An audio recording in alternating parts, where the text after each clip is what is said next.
सभी राष्ट्रवादी भाइयों का स्वागत है पॉलिटिकल बर्स में। दोस्तों, वेस्ट बंगाल के अंदर में कल हमने देखा किस तरीके से पूरे वेस्ट बंगाल के अंदर में प्रोटेस्ट के नाम पे हिंसा हुई। कई पुलिस वालों की गाड़ियां फूंक दी गई और इस हिंसा के बाद में दोस्तों कई ऐसे बयान वो लोग चिल्ला रहे थे, पैलेस्टीन का झंडा दिखा रहे थे और कह रहे थे कि ये वक्फ बिल के खिलाफ प्रोटेस्ट है। इन लोगों ने कल पश्चिम बंगाल को एक तरीके से हाईजैक कर लिया था। ये दिखाने की कोशिश कर रहे थे कि अब हमारी तादाद वेस्ट बंगाल के अंदर में इतनी हो चुकी है कि हम जब चाहे अपना बाप का माल समझ के वेस्ट बंगाल को हाईजैक कर सकते हैं और वो पॉलिटिकल पार्टियां भी कुछ नहीं उखाड़ सकती हमारा, जो हमारा वोट बैंक लेके हमें यूज करती है।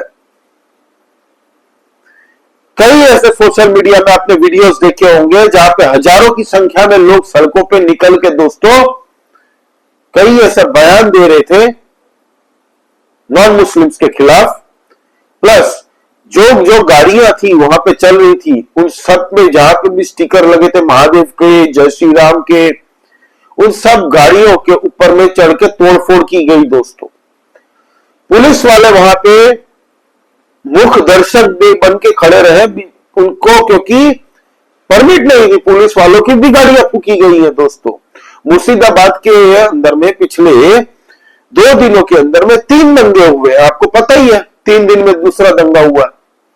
तब वहां पे क्या हुआ था, पुलिस वालों की गाड़ियां फूंक दी, कई पुलिस वाले जख्मी भी हो चुके थे।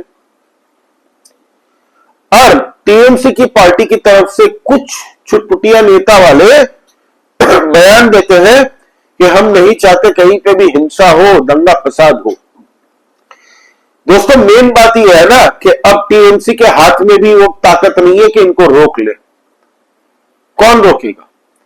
क्योंकि इन लोगों ने कल जहां जहां पे इनकी रैलियां हो रही थी, कई ऐसी जगह पे दोस्तों इनके भाषण निकले हैं, बाहर निकल के सोशल मीडिया में वायरल हो रहे हैं। 1-2 मैं आपको सुनाऊंगा जहां पे वो खुद कह रहे हैं कि ममता बनर्जी हम पे डिपेंडेंट है, हम ममता बनर्जी पे डिपेंडेंट नहीं है। और आने वाले साल में चुनाव है वेस्ट बंगाल के अंदर में, तो ये मैसेज है हर एक वेस्ट बंगाल के अंदर रहने वाले लोगों के लिए कि भाई अब वेस्ट बंगाल को आपने बांग्लादेश बनाना है या आपको वही वेस्ट बंगाल बनाना है बांग्लादेशी फ्री। जितने भी इलीगल बांग्लादेशी दोस्तों जिस तरीके से कई सालों से भारत के अंदर में इन्फिल्ट्रेट कर करके इनको करवा के वेस्ट बंगाल के अंदर में सिस्टमेटिकली बसाया गया, इसमें कई ऐसे रैकेट्स हैं जो इनके आधार कार्ड, वोटर कार्ड सब कुछ बनवा के देते थे। दोस्तों, टीएमसी के कई कुछ नेताओं पे तो आरोप लगे कि भाई उनके पास डुअल सिटीजनशिप है, वो बांग्लादेशी नागरिक है। तो कल जो हुआ, आप पहले ये वीडियो देखिए फिर हम आगे बात करते हैं। दोस्तों,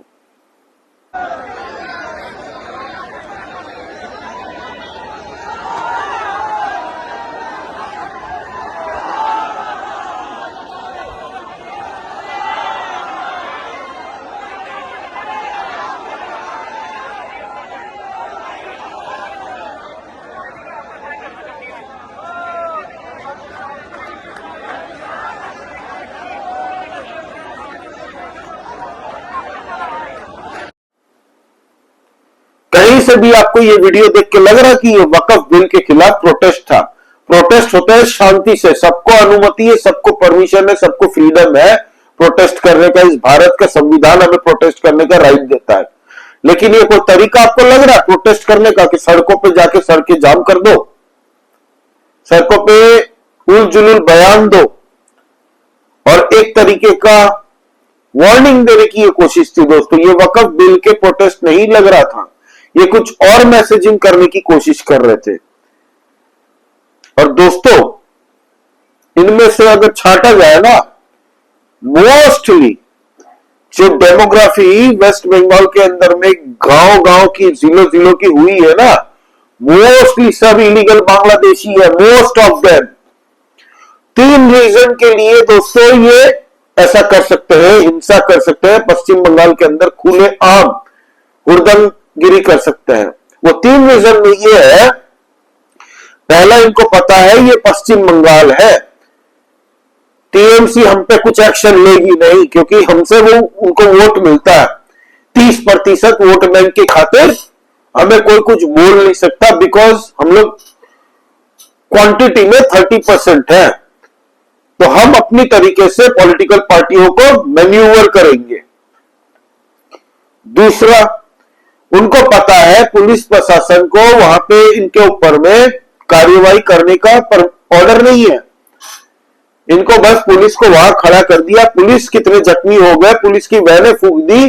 पुलिस की फैमिली नहीं होती है भाई, पुलिस की फंडामेंटल राइट्स नहीं होते। और वहां पे मुख्य दर्शक बन के पुलिस खड़ी रही, और क्या कर सकती है। लोग गाड़ियों पे चढ़ के दोस्तों गाड़ियां तोड़ रहे हैं, वहां पे पुलिस मुख्य दर्शक बन के खड़ी है। इसलिए इनको पता है कि कोई इनका कुछ नहीं बिगाड़ सकता। तीसरी बात इनको पता है कि हम पश्चिम बंगाल में हैं। इनके बाप की औकात नहीं थी कि ये उत्तर प्रदेश में, गुजरात में, हरियाणा में कहीं पे भी ऐसे कर सकते, एमपी में भी नहीं करते। तो इनके जितने भी घर है ना, आने वाली नस्लें भी याद रखती। संबल पत्थरबाजी आपको याद पता है ना, सारे के घर तोड़े गए, कई लोग भाग गए वहां से। तो इनको पता है कि वेस्ट बंगाल के अंदर में इनके ऊपर में बुलडोजर एक्शन जैसा कुछ होना ही नहीं है, क्योंकि अब आने वाले टाइम में अगले साल इलेक्शन है। हालांकि मुझे नहीं लगता ममता बनर्जी ने भी ये एक्सपेक्ट किया होगा कि इस तरीके का हालात तैयार हो जाएगा वेस्ट बंगाल के अंदर में, क्योंकि आने वाले साल 2026 में वेस्ट बंगाल का चुनाव है। और ये जो कल हुआ है वेस्ट बंगाल के अंदर में, इससे आने वाले इलेक्शन में टीएमसी को बहुत बड़ा नुकसान होने जा रहा है, आप ये मान के रखिए। और इस मुद्दे को बीजेपी पुरजोर तरीके से उठाएगी। और लोगों के अंदर में आज 8 करोड़ की जनसंख्या है वेस्ट बंगाल की, लोगों के बीच में दोस्तों सोशल मीडिया आप देखिए, जो नाराजगी है वेस्ट बंगाल गवर्नमेंट के खिलाफ, टीएमसी के खिलाफ, ममता बनर्जी के खिलाफ, कि तुम चीफ मिनिस्टर बन के खाली पॉपकॉर्न खा रही हो, कुछ बोलने की इनको हिम्मत नहीं है। पुलिस प्रशासन को कोई ओपन ऑर्डर दे दो ना भाई। जस्ट बिकॉज दूसरी तरफ वाले जो है वो लॉ एंड ऑर्डर मान के चलते हैं, लॉ अबाइडिंग सिटीजन्स है, इसलिए बार बार ये लोग सड़कों पर निकल के उन पे हमला करते हैं। कई हिंदुओं की दुकानें कुछ दिन पहले फूंक दी गई थी। ये देखिए शुभेंदु अधिकारी खुद जाके वहां पे इन लोगों से मिले। शुभेंदु अधिकारी इन लोगों से मिले और बोला कि आप लोगों को कंपेंसेशन की व्यवस्था हम करते हैं, क्योंकि दूसरे साइड वाला लॉ अबाइडिंग सिटीजन है। दूसरे साइड वाला कभी सड़कों पे नहीं आके हुड़दंगगिरी करेगा। अगर हुड़दंग करता ना तो ये लोग बाहर नहीं आते। ये 30 जो ये कल निकले थे ना, रोहिंग्या, इलीगल बांग्लादेशी और एक पॉलिटिकल पार्टी के वोटर्स, इनकी औकात नहीं होती अगर लॉ अबाइडिंग सिटीजन्स ना होते सामने वाले लोग तो। लेकिन हर एक को लॉ एंड ऑर्डर मान के चलना चाहिए। दंगा फसाद की परमिशन भारत के अंदर नहीं हो सकती, लेकिन जो करते हैं उन पे एक्शन नहीं होता बाद में। आप ये वीडियो देखिए।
दोस्तों ऐसी कई वीडियो सोशल मीडिया के अंदर में है।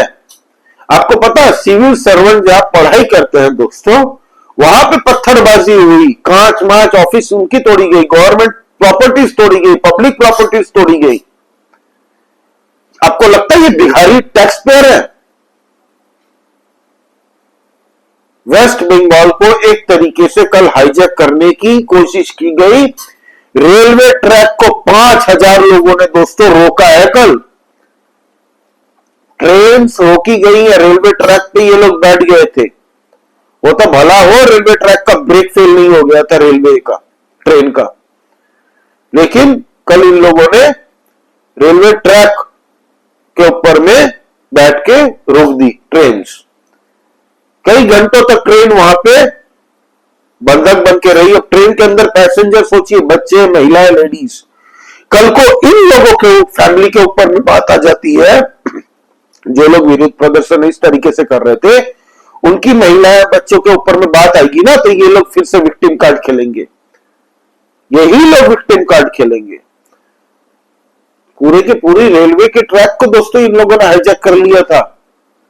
और वो जो एरिया था वो फरक्का अजीमगंज सेक्शन, मुर्शिदाबाद का ये एरिया है, फरक्का अजीमगंज सेक्शन को पूरी तरह से हाईजैक कर लिया था। ममता बनर्जी ने इंटरनेट सर्विस बंद कर दी ऐसी कई एरियाओं में जहां पे ये सब दंगा फसाद हिंसा हो रही थी कल, ताकि बाहर वीडियोस सर्कुलेट ना हो और ये लोग जिस तरीके से भीड़ इकट्ठा कर रहे थे वो ना हो पाए। अब रेलवे को क्यों रोकना चाहते थे भाई? क्या मैसेज पास करना चाहते थे कि जब मन आएगा रेलवे हम रोक देंगे, ताकि भारत के अंदर की सेंट्रल फोर्सेस को अगर वेस्ट बंगाल के अंदर में जाना पड़ा तो तकलीफ आएगी? क्या मैसेज देना चाहते हैं ये लोग? सेंट्रल गवर्नमेंट को, होम मिनिस्टर अमित शाह जी को पूरी तरह से इस मुद्दे का कॉग्निजेंस लेना चाहिए और strict central forces West Bengal के अंदर में डिप्लॉय करनी चाहिए हर एक जिले के अंदर में, और उनको पूरी छूट मिलनी चाहिए कि जो भी दंगा फसाद करते मिले, जस्टिस लॉ एंड ऑर्डर के साथ में मिलनी चाहिए। ये जिस तरीके से वेस्ट बंगाल के अंदर में कल हुआ है ना भाइयों, ये कोई आम सी बात नहीं थी। आज की डेट में पूरे भारत के अंदर में सबसे अगर दंगा फसाद वाला स्टेट कोई है तो वो है West Bengal. Government of West Bengal, Mamata Banerjee ji, I think that she failed West Bengal. West Bengal की जनताओं ने जो विश्वास करके इनको वोट करके आए थे,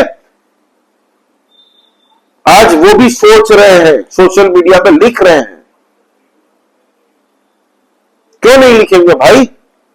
उनकी एग्जिस्टेंस पे सवाल आ रहा है।